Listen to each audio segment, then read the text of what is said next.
jewe nanjye batoye ngo ndabaserukire mu mugwi twarimo ku migambi itatu badushikirije tutora n'umwe hariho uburimyi kurima ikawa ahandi kurima amasaka no kugira microfinance rero mubo twari kumwe na zitwaraze dusanga nko ku bijanye n'uburimyi ni ibintu bigoye cyane ku bantu tuba batari hamwe ni ibintu bisaba gukurikirana bikomeye twabonye yuko tugiye mu burimyi twaba tugira ingorane ugasanga nta mwimbu ushimishije turose cyane cyane ikawa naho nyene bisaba ibintu bigoye cyane cyane na twaraze usanga ubu abarimyi b'ikawa bose bafise ingorane yo kuronka ibisasizo ntibikiboneka izo kawa twotegura twaba dusanga ata mwimbu ushimishije turose kubera ibisasizo bitakiboneka kandi kugira uwo mwimbu haca imyaka ine wumva tuba turimo turakora neza hanyuma ku bijyanye n'iyo kurima amasaka turabona n'ibintu byiza kandi binaruka mbere na jena ni umugambi mbere nateguye ko nzoyarima aya masaka mugabo umuhinga yambwiye yuko hino hakanye aya masaka atakunda aya masaka yera akunda ahantu hashushe nko mu kiyaya cy'Imbo canke mu kiyaya ca Kumoso rero twaciye tubona duca dutora umugambi wa microfinance kuko microfinance ni ikintu kiboneka niba twashinze amahera umwe wese agatanga ayo ashobora kuronka kome nk'umutahe byofasha hanyuma hakaba abantu b'abahinga ndumva nk'ubu nyakubahwa icegera c'iyi association ndumva ko yize ivyo gutegura imigambi ndumva ko vyogenda neza kandi ico nakivuze turavye ntayibuze hariho iyitwa SEDEC microfinance amuterwa ngomba mane hanyuma turafise kandi iyo nayo nyene iri muri yo hariho n'indi microfinance turimo abantu twahoze ku rugamba ba ofise iriho bayita umunani microfinance hanyuma kandi ndabona yuko birimo biragenda neza jereje muri make twavuze yuko microfinance ariyo twoca dutangura gutegura murakoze ashimira ikibazo kugira kandi sinzi ko iyo bari hagufi iminota itanu itarenga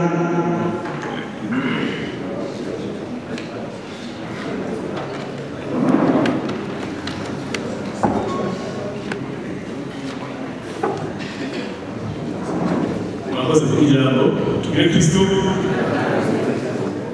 ndaza ko azomanya ko nyine twakukanira kuko ariko mu ntango twakukanira ko nyine kubyumva by'ukuri twebwe tuzasubira mu byavuze kuko ibyavuze byose ngo turaturanga cyane twebwe twabanje kwibwira cyane cyane ingene ishaka ryo kuyitwa kuko bamwe bibwira bati yo kwitwa gukora ibi n'ibyo amashaka yuko hamwe tuba tubona ko hari inama ugasanga umunsi ku hari ahantu bamwe bivuze ko nyagukore uca usanga havugwa benshi ugasanga ko n'ahantu nyagukore atisanzura neza yageze ahantu ntaho havuga nyagukore rero tukegera hino twavuga yuko n'ibindi tutanga izina ryitwa abasangiranazi sinzi abandi bari muri hanyuma kubijyanye n'imigambi turavuze neza yuko imigambi ni myiza ariko kubaho n'ukurikirana neza abashoboye imigambi abashobora kubigira imigambi neza abariho kuko iyo abantu batungiye gutyo hari abantu bagenda kuko ugasanga bari barusha abantu ariko ugasanga bari baterana amagambo ko bibavuze ko habonetse abantu bashoboye kubigira neza iyo migambi izuba yashinzwe kugira ngo ntidukorere guhomba ubwo bikorwa umugambi wose kugira ngo umuntu ashobore kunguka hanyuma rero mu bijyanye n'ibyo bashimire cyane twavuze ibijyanye no gushyiraho agenti transport uvuga kunguza abantu havuzwe kandi ibijyanye no kurima amasaka uvuga ko harimo abagaragara bikurikirana hanyuma rero habaho n'ubwo ibivuye muri umugambi w'ukunguza abantu waba uwo kugasaka ko amafaranga yumvamo ariyo cajya muri microfinance ubwo niko rero tuvuga ko byagenze muri make nibaza yuko rero tubona tumwe ariko gatoya mukiga hariho abantu batungisa akazina kanyu neza rero mambaga jewe nitwa Ciza Yohani ariko hariko n'abanyita Bishe uvuga Bishe Jagaye Bishe Jagaye amashimesi kuri Bishe umukuru rero nazi kubona akazi ko kurama cyane hanyuma